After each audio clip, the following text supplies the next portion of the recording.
पूरे देश में इस वक्त भी कोरोना का कहर लगातार जारी है और दिल्ली से लेकर बिहार तक कोरोना फैला हुआ है। दिल्ली से लेकर बिहार तक जो माइग्रेंट लेबर्स का मसला है वो भी काफ़ी तूल पकड़ रहा है। इसी पर ज़्यादा बातचीत करने के लिए मेरे साथ केसी त्यागी जी हैं।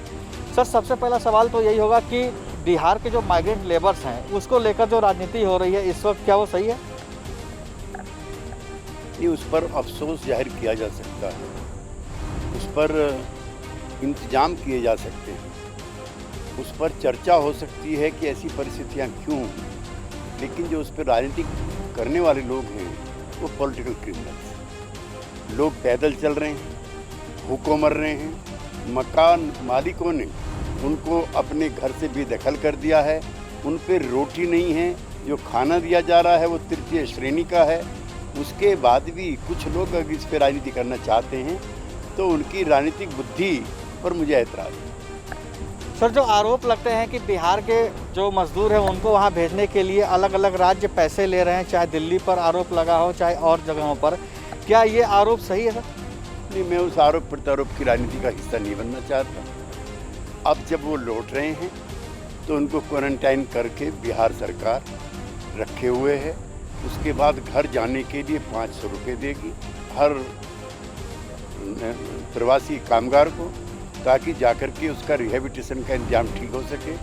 और बिहार सरकार कुछ ऐसी भी स्वावलंबी योजना बनाने में लगी हुई है ताकि उनको वहीं पे काम मिले और उन्हें लौट के वापस ना आए। सर, ये जो बात आपने कही है कि उनको वहीं पर काम मिले और वापस ना आना पड़े, ये सबकी बड़ी चिंता है।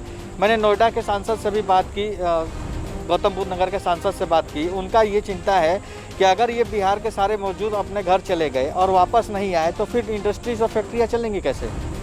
इंडस्ट्री और फैक्ट्री से ही देश नहीं चलता, देश गांव से भी चलता है। जब सारी इंडस्ट्री फैक्ट्री बंद हो गई थी, सिर्फ कृषि क्षेत्र से ही ऐसी खबरें आई थी कि कृषि ने 10 करोड़ टन गेहूं और चावल इनमें वेयर हाउसेज में जमा किया है। इसलिए जो सोच है गांव को स्वावलंबी ना बनाने की, सारा ध्यान शहर की तरफ और इंडस्ट्री की तरफ आकर्षित करने का, अब वो अनुपयोगी साबित है।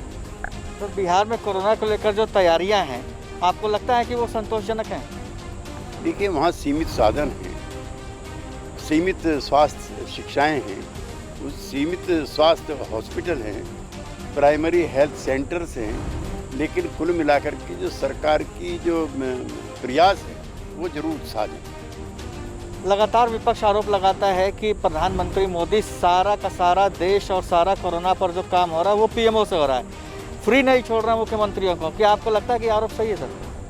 प्रधानमंत्री 5 बार मुख्यमंत्रियों के साथ इंटरेक्शन कर चुके हैं।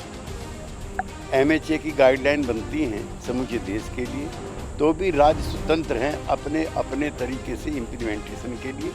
इसलिए जो आरोप लगता है वो उचित है।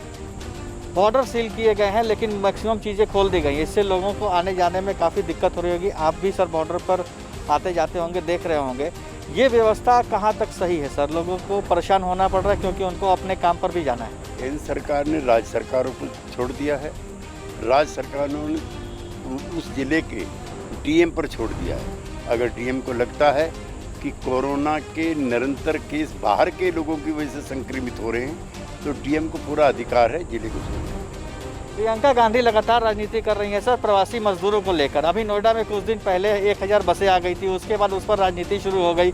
आरोप प्रत्यारोप की जो ये राजनीति चल रही है सर, ये कोरोना के इस समय में कहाँ तक सही है? नहीं, मैं किसी प्रकार की राजनीति का इस दौर में पक्षधर नहीं। केसी त्यागी जी का साफ साफ कहना है कि वो किसी भी तरीके की राजनीति के पक्षधर इस वक्त नहीं है।